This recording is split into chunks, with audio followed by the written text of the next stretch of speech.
এর আগে তো ছাত্রলীগ নিষিদ্ধ হয়েছে, রাজনৈতিক দলগুলোর পক্ষ থেকে বেশিরভাগ রাজনৈতিক দলগুলোর পক্ষ থেকে আওয়ামী লীগ নিষিদ্ধের পক্ষেই তারা মতামত দিচ্ছেন এবং তাদের সমর্থনেই অন্তর্বর্তী সরকারের প্রধান উপদেষ্টা ডক্টর মোহাম্মদ ইউনূস। কিন্তু আওয়ামী লীগ নিষিদ্ধের ব্যাপারে সরকারের অবস্থান কি বদলাবে না? ধন্যবাদ আপনাকে। মাননীয় প্রধান উপদেষ্টা যেটা বলেছেন এটা হচ্ছে যে আওয়ামী লীগ নিষিদ্ধ করা না করা এটা আসলে একটা রাজনৈতিক সিদ্ধান্ত। এই রাজনৈতিক সিদ্ধান্তটা অন্তর্বর্তীকালীন সরকার নেবে না, এই সিদ্ধান্তটা আমাদের রাজনৈতিক দলগুলোর কাছ থেকে আসবে না। কিন্তু সরকারের কাছে তো জাতিসংঘের মানবাধিকার কমিশনের ভলকার তুর্কের যে প্রতিবেদন, সেই প্রতিবেদন তো সরকারকে এবং এই পুরো বিশ্ববাসীর কাছে তা উপস্থাপিত হয়েছে।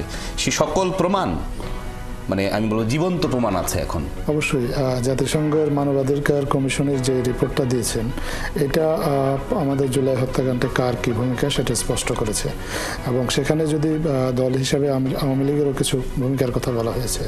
এখন এই যে জাতিসংঘ মানবাধিকার কমিশনের এই রিপোর্টটা কিন্তু এখন আমাদের যে এই জুলাই গণঅভ্যুত্থানের যে বিচারটা শুরু হয়েছে, বিচারে আমাদের যারা প্রসিকিউশন আছেন তারাও কিন্তু এখান থেকে তথ্য উপাত্ত নিয়ে সহযোগিতা নিচ্ছেন এবং নিয়ে তারা এই বিচার কাজটা এগিয়ে নিয়ে যাওয়ার জন্য কাজ করছেন এবং বিচারিক প্রক্রিয়ায়ও যদি এটা আদালত যদি সিদ্ধান্ত দেয় তাহলে সরকার আদালতের সিদ্ধান্ত বাস্তবায়ন করবে, অথবা রাজনৈতিক দলগুলো যদি একমত হয়ে এসে সরকারের কাছে কোনো অ্যাপিল করে তাহলে সরকার তাদের, যেহেতু সরকার সবাইকে নিয়ে কাজ করছে, তাদের সিদ্ধান্তটা বাস্তবায়ন করার চেষ্টা করবে। নিশ্চয়ই মানে রাজনৈতিক দলগুলো ফ্যাসিবাদ ফিরে আসুক সেই বিষয়ে আজকে যেমন বিএনপির ভারপ্রাপ্ত চেয়ারম্যান তারেক রহমান তিনি তার বক্তব্যে বলেছেন পেশাজীবীদের সাথে অর্থাৎ আমাদের সাথে ইফতারের সময় যে কোনোভাবেই ফ্যাসিবাদের পুনর্বাসন বিএনপি চায় না, যদিও তার দলের সিনিয়র যুগ্ম মহাসচিব আহমেদ ভিন্নভাবে বক্তব্যটি দিয়েছেন।